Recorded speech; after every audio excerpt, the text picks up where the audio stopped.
Hello everyone, welcome back to my channel. I hope তোমরা সবাই ভালো আছো। তো আজকে নতুন একটা ভিডিও নিয়ে চলে এসেছি। আজকে কিছু কথা তোমাদের সাথে একটু শেয়ার করব।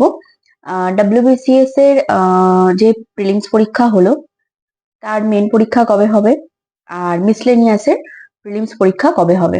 এছাড়া আছে ওবিসি যে রিজার্ভেশন, মহিলাদের জন্য যে সংরক্ষণের কথা বলা হয়েছে সে সম্পর্কে একটু আলোচনা করব। প্রথমে বলে রাখি, 1 লক্ষ চাকরির ঘোষণা করা হয়েছে। তার মধ্যে 30,000ই মহিলাদের জন্য, মহিলারা চাকরিটা পাবে, এটা কিন্তু অলরেডি আমাদের মাননীয় মুখ্যমন্ত্রীর মুখ থেকেই আর কি সেটা বেরিয়েছে। এবং এটা কিন্তু মানে অলরেডি আমরা এটা জানি যে সংরক্ষণ মহিলাদের জন্য করা হয়েছে। কিন্তু 1 লক্ষ চাকরির মধ্যে যে 30,000 যে পাবে, সেটা উনি সুনিশ্চিত করেছেন, প্রথম কথা।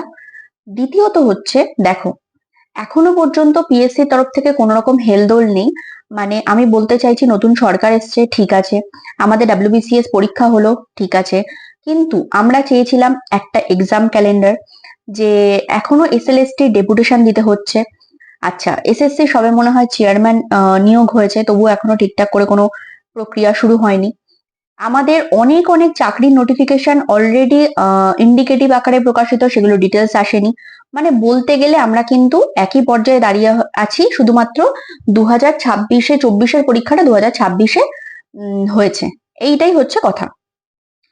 আমার বক্তব্য হচ্ছে, দেখো, 2 বছরের একটা এজ রিল্যাক্সেশন দিয়েছে, সব ঠিক আছে, কিন্তু নিয়োগ প্রক্রিয়া, অর্থাৎ যদি ছেলে মেয়ে বা যারা চাকরি প্রার্থী, তারা অলরেডি, যারা 2 বছর যে আমাদের সময় নষ্ট হয়েছে, তার জন্য পরীক্ষাগুলো যদি দ্রুততার সাথে সম্পন্ন না হয় এবং স্বচ্ছতার সাথে, তাহলে কিন্তু মানে আমরা আলটিমেটলি আমাদের জায়গাতেই দাঁড়িয়ে থাকবো, ঠিক আছে। আচ্ছা, এবার বলি মিসলেনিয়াস পরীক্ষাটার যে প্রিলিমস, সেটা কবে অনুষ্ঠিত হতে পারে। দেখো, পুরো ভোট আছে নভেম্বরে, এবং ডিসেম্বরের মধ্যে মনে হয় ফার্স্ট উইকে শেষ হবে। তো তার কারণে হয়তো পরীক্ষার কিন্তু পিছিয়ে যাবে, অর্থাৎ ডিসেম্বর মাসে হতে পারে, ঠিক আছে, শেষের দিকে। এটা প্রথম কথা। আচ্ছা, আমরা জানি মোটামুটি ফর্ম ফিল আপের 3 মাস পরে পরীক্ষা হয়। তো ডাব্লিউবিসিএস এর মানে নতুন যে প্রিলিমসটা 2025-এর, সেটা ইন্ডিকেটিভ আকারে প্রকাশিত, কিন্তু ডিটেলস নোটিফিকেশন এখনো আসেনি। তো যেহেতু ইন্ডিকেটিভ হয়ে আছে, এটা আমার ব্যক্তিগত মতামত, আমার মনে হয় তারা যদি পরীক্ষাটা সেপ্টেম্বর মাস নাগাদ নিতে পারে তাহলে খুব সুবিধা হয়। কারণ যেহেতু অক্টোবরে পুজো আছে, এবং কালী পুজো এটা ওটা শেষ হতে, কারণ মহালয়া আছে 10 তারিখে, তো তারপর থেকে একটা সরকারি ছুটি থাকে প্রত্যেকটা অফিসে। তো সেই জন্য সেটা আবার ভাইফোঁটা, অর্থাৎ অক্টোবর শেষ হয়ে যাবে, এবং তারপরে আবার পুরো ভোট আছে। তাহলে সেই সময়টা কিন্তু পাওয়া যাচ্ছে না, অর্থাৎ তাদেরকে পরীক্ষা নিতে হলে হয় সেপ্টেম্বরে নিতে হবে, না হলে গিয়ে একদম বছরের শেষে ডিসেম্বরে নিতে হবে, ঠিক আছে। এবার যদি এরকম হয় যে জুলাইতে নোটিফিকেশন বেরিয়ে গেল, details notification, form fill up start হয়ে গেল, জুলাই আগস্ট নিয়ে আর কি তোমার, বা আগস্ট সেপ্টেম্বর নিয়ে হচ্ছে, ফর্ম ফিল আপটা হলো, এডিট উইন্ডো হলো, সবকিছু কমপ্লিট থাকলো, ডিসেম্বরে গিয়ে পরীক্ষাটা হচ্ছে, সেটাও একটা সম্ভাবনা আছে।